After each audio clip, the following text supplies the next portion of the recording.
सभी किसान भाई बहनों को मेरा नमस्कार। स्वागत है आप सभी का कार्यक्रम कृषि दर्शन के इस अंक में। किसान भाई बहनों, हम सब बेहद खुशनसीब हैं जो भारत जैसे देश में रहते हैं। यही बसते हैं हमारे खूबसूरत गांव, जहां आप सब जैसे मेहनतकश किसान भाई बहन रहते हैं, जो अन्न को उगाकर जन जन तक पहुंचाते हैं। वहीं हमारा भी छोटा सा प्रयास होता है कि कार्यक्रम कृषि दर्शन के माध्यम से आप सभी तक कृषि से जुड़ी हुई नई नई जानकारियां पहुंचाएं। तो आइए देर किस बात की, कार्यक्रम में शामिल होते हैं और सबसे पहले देखते हैं खबरें खेती की। यूरोप ने भारत से पोल्ट्री मीट के आयात पर लगी रोक हटाई। वर्ष 2013-14 में नारियल का रेशा निर्यात 32% बढ़ा। बारिश से इस साल कॉफी उत्पादन बढ़ने की उम्मीद। और कपास की कीमतों में बढ़ोतरी से धागा उद्योग परेशान। नमस्कार, खबरें खेती की में आपका स्वागत है। मैं हूं कुसुमलता। अब खबरें विस्तार से। भारतीय निर्यात को बड़ी राहत देते हुए यूरोपीय संघ ने भारत से पोल्ट्री मीट के आयात पर 5 वर्षों से लगाई रोक हटा ली है। हालांकि ये रोक कुछ शर्तों के साथ हटाई गई है।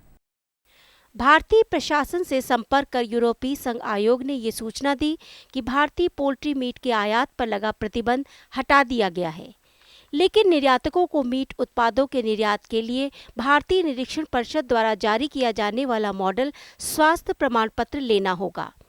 भारतीय कंपनियों के अनुसार ये पोल्ट्री क्षेत्र के लिए एक अच्छी खबर है, क्योंकि यूरोपीय संघ को निर्यात शुरू होने से रुझान में सुधार होगा। लेकिन ये देखना रोचक होगा कि क्या निर्यात शुरू करने के लिए गुणवत्ता के मानकों में कुछ रियायत दी जाती है या नहीं। बर्ड फ्लू फैलने की आशंका से यूरोपीय संघ ने 5 वर्षों पहले भारत से पोल्ट्री मीट के आयात पर रोक लगा दी थी, लेकिन अब बर्ड फ्लू पर नियंत्रण पा लिया गया है। देश से कयर यानी नारियल रेशा निर्यात वर्ष 2013-14 की कीमत के लिहाज से 32% बढ़ा है और कयर आधारित उत्पादों के निर्यात में मात्रा के लिहाज से 25% की बढ़ोतरी हुई है। कयर बोर्ड के अनुसार वित्त वर्ष नारियल रेशे के निर्यात में 32% की बढ़ोतरी दर्ज की गई। भारत ने 5,37,040 टन कयर और इस पर आधारित उत्पादों का निर्यात किया, जिससे 1,476 करोड़ रुपए की आमदनी हुई। पिछले वित्त वर्ष में कुल निर्यात 4,29,501 टन था, जिसकी कीमत 1,116 करोड़ रुपए थी। इसके अनुसार कयर आधारित उत्पादों के निर्यात में मात्रा के लिहाज से 25% की बढ़ोतरी हुई। दक्षिण भारत के मुख्य कॉफी उत्पादन क्षेत्रों में फसल पर फूलों के खिलने के समय बारिश होने से इस साल कॉफी उत्पादन में बढ़ोतरी की उम्मीद लगाई जा रही है। भारत के मुख्य कॉफी उत्पादन क्षेत्र कर्नाटक के चिकमगलूर, कोडागू और हसन के इलाकों में मार्च और अप्रैल के दौरान पर्याप्त बारिश हुई। प्लांट्स के मुताबिक अच्छी फसल के लिए इन 2 महीनों में बारिश का होना बहुत अहम है। वर्तमान के अच्छे संकेतों को देखते हुए वर्ष 2014 से 2015 में उत्पादन 3,10,000 टन के आसपास रह सकता है, जो पिछले साल से करीब 10 से 11% ज्यादा है। कॉफी प्लांट्स की शीर्ष संस्था कर्नाटक प्लांट्स एसोसिएशन के अनुसार 2013 से 14 में कट चुकी फसल का उत्पादन 2,80,000 टन रहेगा। कुल मिलाकर उत्पादक क्षेत्रों में संतोषजनक बारिश हुई, जिससे मौसम की स्थितियां रोबस्टा कॉफी के अनुकूल है। कपास की कीमतों में लगातार हो रही बढ़ोतरी से धागा बनाने वाली कंपनियां परेशान हैं। हाल ही में कपास की कीमतें 2,000 रुपए बढ़कर 44,000 रुपए प्रति कैंडी हो गई हैं। उद्योग सूत्रों के अनुसार हाल ही में कपास की कीमतें 2,000 रुपए बढ़कर 44,000 रुपए प्रति कैंडी होने से धागा कंपनियों का मुनाफा कम हो गया है। कपास के दाम फरवरी-मार्च तक स्थिर थे, लेकिन उसके बाद ये 41,500 से 42,000 रुपए से बढ़कर 44,000 रुपए प्रति कैंडी तक पहुंच गए हैं। एक कैंडी में 365 किलोग्राम कपास होता है। कपास के दाम बढ़ रहे हैं, लेकिन धागा बनाने वाली कंपनियां मांग कम होने की वजह से कीमतें नहीं बढ़ा पा रही हैं। कपास के दाम बढ़ने व मांग कम होने के कारण मुनाफे पर दबाव बढ़ा है। कपास के भाव बढ़ने से सबसे ज्यादा मार कपड़ा क्षेत्र में धागा उद्योग पर पड़ रही है। खेती किसानी लगभग पूरी तरह मौसम पर आधारित है। इस कारण मौसम की सही जानकारी काफी अहम हो जाती है। मौसम की सही जानकारी होने से किसान भाइयों आप अच्छा फसल उत्पादन लेने में कामयाब होंगे और इससे आमदनी भी बढ़ेगी। तो आइए अब लेते हैं मौसम की जानकारी। मौसम विज्ञान विभाग के अनुसार अगले 24 घंटों में जम्मू कश्मीर, हिमाचल, उत्तराखंड के पहाड़ी भागों पर बादल छाए रहेंगे। पंजाब के कई भागों में बादल छाए रहेंगे और कुछ भागों में गरज के साथ छींटे पड़ने का अनुमान है। हरियाणा और उत्तर प्रदेश में मौसम साफ रहेगा। छत्तीसगढ़ और उड़ीसा में मौसम साफ रहेगा। आंध्र प्रदेश, बिहार, झारखंड में बादल छाए रहेंगे। कद्दू और खीरे की फसल में हल्के पानी की सिंचाई करें क्योंकि गर्मियों का मौसम है। पानी की कमी से परागण में कमी आ सकती है और फसल खराब हो सकती है। ये लो और बताओ। बस। अरे ये क्या भैया जी, बस इतनी सी रासायनिक खाद? किसानी छोड़ रहे हो क्या? किसानी नहीं, नादानी छोड़ रहे हैं। मिट्टी की जांच कराई है। अब तो लालाजी जितनी जरूरत है उतने ही उर्वरक खेत में डालेंगे। हाँ, किसान भाई आज ही अपने जिले की नजदीकी भूमि परीक्षण प्रयोगशाला में मिट्टी की जांच जरूर करवाएं और मिट्टी में पोषक तत्व, नमी व पौधे के विकास को देखते हुए केवल जरूरत के अनुसार ही पोषक तत्व डालें। और हाँ, मिट्टी में गंधक, जस्ता, बोरोन जैसे सूक्ष्म पोषक तत्वों का पता लगाना भी न भूलें। उर्वरक और जैविक खाद के सही उपयोग से भूमि का उपजाऊपन बनाए रखें, उत्पादकता बढ़ाएं, खर्चा घटाएं और बहुमूल्य विदेशी मुद्रा बचाने में भी सहयोग दें। और हाँ, धीमी गति से नाइट्रोजन उपलब्ध कराने वाले उर्वरकों जैसे नीम लेपित यूरिया को प्राथमिकता दें और यूरिया का पत्तों पर छिड़काव करें। अरे वाह, तू तो सचमुच समझदार हो गया रे। अधिक जानकारी के लिए संपर्क करें जिला कृषि अधिकारी या किसान कॉल सेंटर। और आइए अब देश की विभिन्न मंडियों में चल रहे जिंसों के दामों की जानकारी लेते हैं, क्योंकि मंडियों में चल रहे दामों की सही जानकारी ही आपको आपकी मेहनत के सही दाम दिलवाएगी। आइए एक नजर डालते हैं खरीफ फसलों के 2013-14 के न्यूनतम समर्थन मूल्य पर। धान कॉमन 1310 रुपए प्रति क्विंटल, धान ग्रेड ए 1345 रुपए प्रति क्विंटल, ज्वार हाइब्रिड 1500 रुपए प्रति क्विंटल, ज्वार मलडंडी 1520 रुपए प्रति क्विंटल, बाजरा 1250 रुपए प्रति क्विंटल, मक्का 1310 रुपए प्रति क्विंटल, रागी 1500 रुपए प्रति क्विंटल, अरहर 4300 रुपए प्रति क्विंटल, मूंग दाल 4500 रुपए प्रति क्विंटल, उड़द 4300 रुपए प्रति क्विंटल, कपास मध्यम स्टेपल 3700 रुपए प्रति क्विंटल, कपास लंबा स्टेपल 4000 रुपए प्रति क्विंटल, मूंगफली 4000 रुपए प्रति क्विंटल, सूरजमुखी 3700 रुपए प्रति क्विंटल,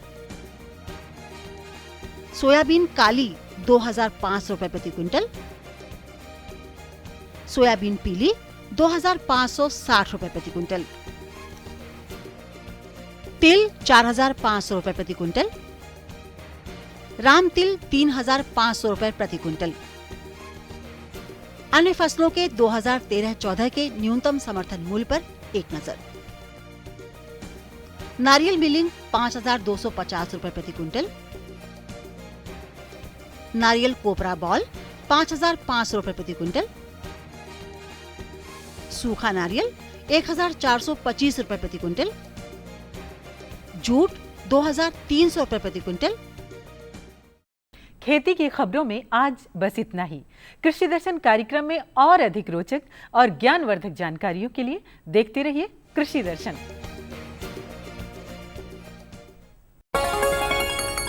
किसान भाई बहनों, धान हमारे देश की प्रमुख खाद्यान्न फसल है और धान की पौध तैयार करने के लिए ये समय भी उचित चल रहा है। लेकिन अगर आपको चाहिए भरपूर गुणवत्ता युक्त उत्पादन, तो आपको चयन करना होगा उन्नत किस्म के बीजों का, जिससे कि आपको मिल सके स्वस्थ पौध और आने वाले समय में ज़्यादा से ज़्यादा धान का उत्पादन। तो तो इसलिए जो किसान भाई बहन धान की नर्सरी तैयार कर रहे हैं उन्हें किन किन खास बातों का ध्यान रखना है, कौन कौन सी सावधानियां बरतनी है जिससे कि आपको मिल सके भरपूर उत्पादन और ज़्यादा से ज़्यादा लाभ। इन्हीं सब बातों की जानकारी के लिए आइए देखते हैं कार्यक्रम विस्तार से।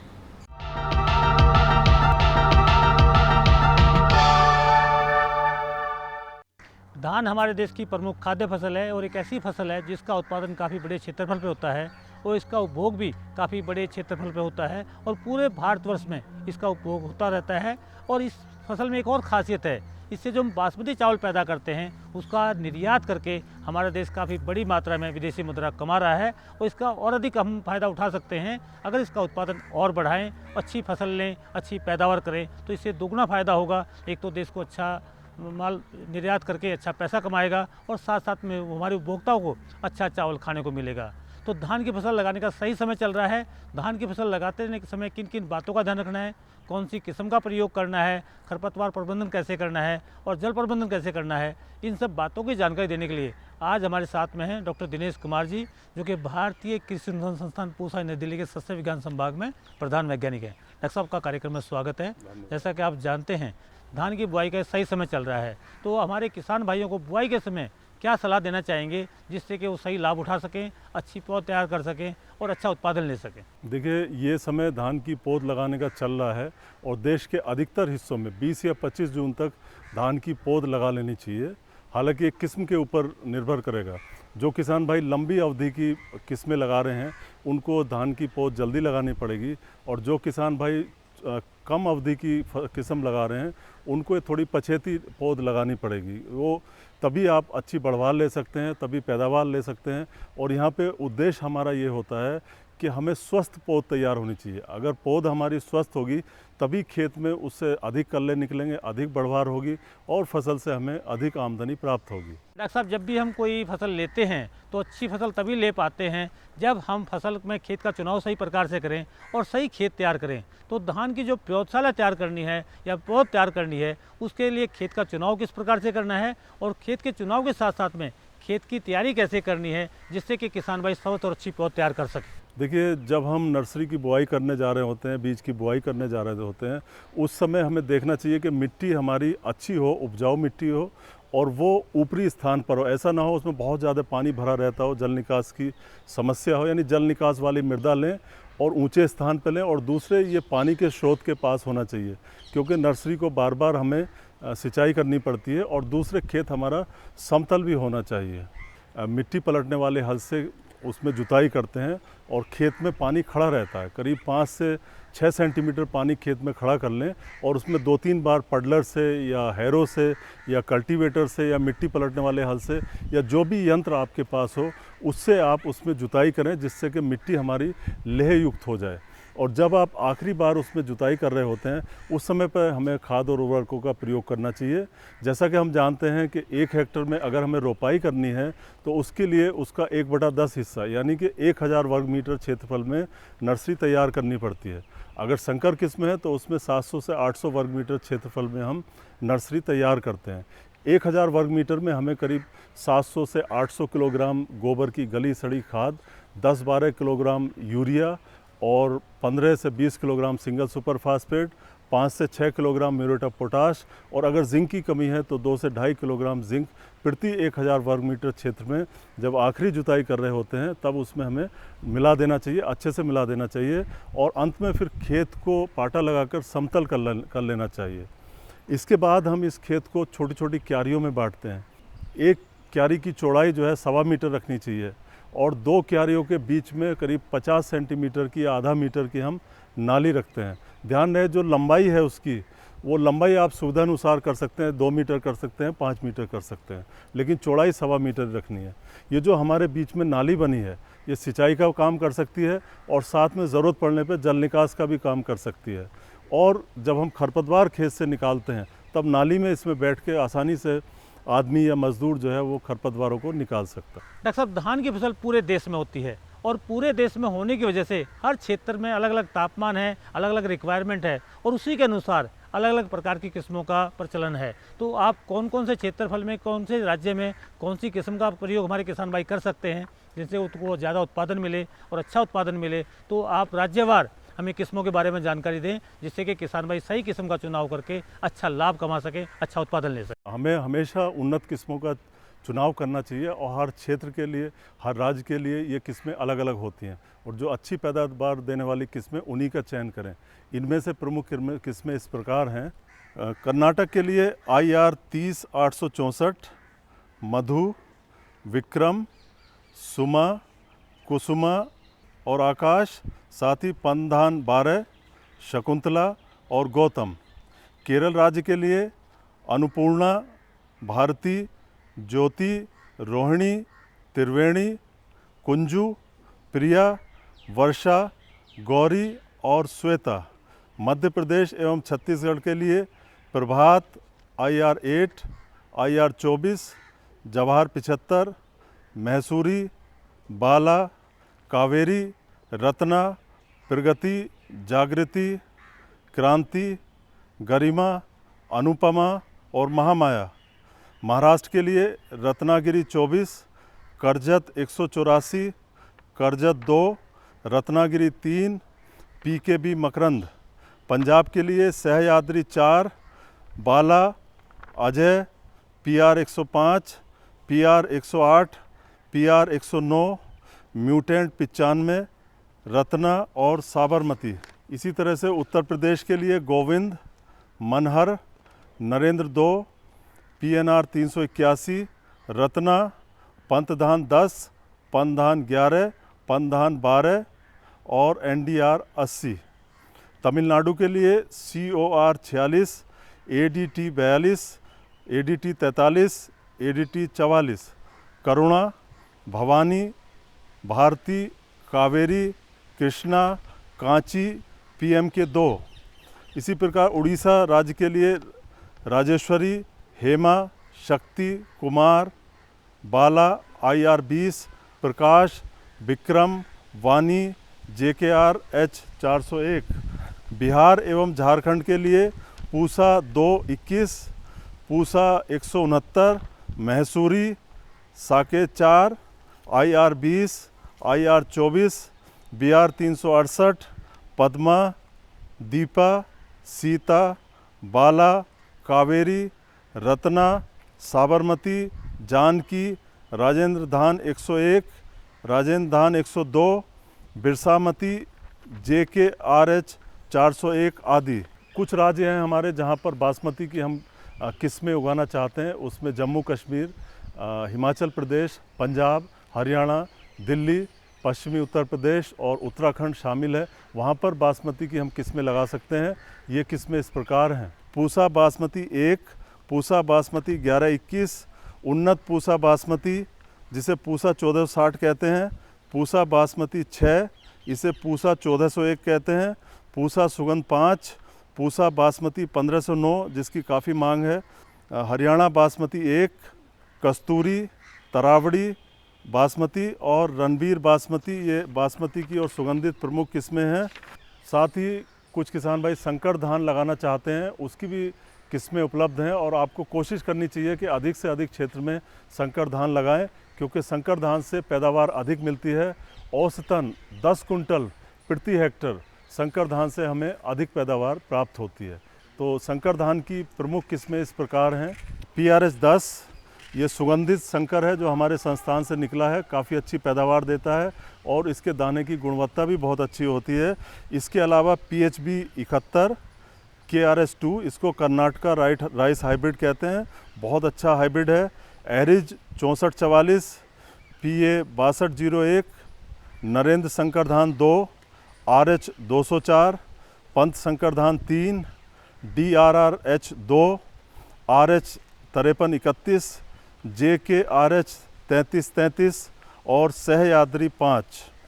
डॉक्टर दिनेश कुमार जी, आपने पूरे राज्यवार आपने किस्मों का जिक्र किया और अच्छी अच्छी किस्में बताई, लेकिन किस्मों के बाद बारी आती है कि बीज की मात्रा कितनी होनी चाहिए और बीज का उपचार किस प्रकार से करें जिससे कि किसान भाइयों को ज़्यादा पैदावार मिले और फसल में किसी प्रकार के रोग का प्रकोप ना हो, स्वस्थ पौध मिले, अच्छा उत्पादन ले सके। इसमें अगर एक हेक्टर में रोपाई हम कर रहे हैं तो लगभग 1000 वर्ग मीटर क्षेत्र में नर्सरी तैयार करते हैं, उसके लिए अगर हमारी संकर किस्म है तो उसमें 18 से 20 किलोग्राम बीज लगता है। अगर महीन दाने वाली किस्म है तो कम बीज लगता है, वो 20 से 25 किलोग्राम है। और अगर मोटे दाने की किस्म है तो उसमें 25 से 30 किलोग्राम बीज पर्याप्त होता है।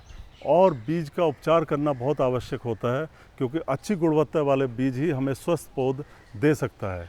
इसके लिए सबसे पहले हम नमक का घोल बनाएं 10%। इसको बनाने के लिए 2 किलोग्राम हम सादा नमक लें जो बाज़ार में मिलता है, और 20 लीटर पानी में घोल लें। इस घोल में करीब 15-20 किलोग्राम बीज आप डुबो दें, और फिर उसमें आप देखेंगे कि जो हल्के और कमज़ोर दाने हैं वो ऊपर आ जाते हैं, और उनको बाहर निकाल दें।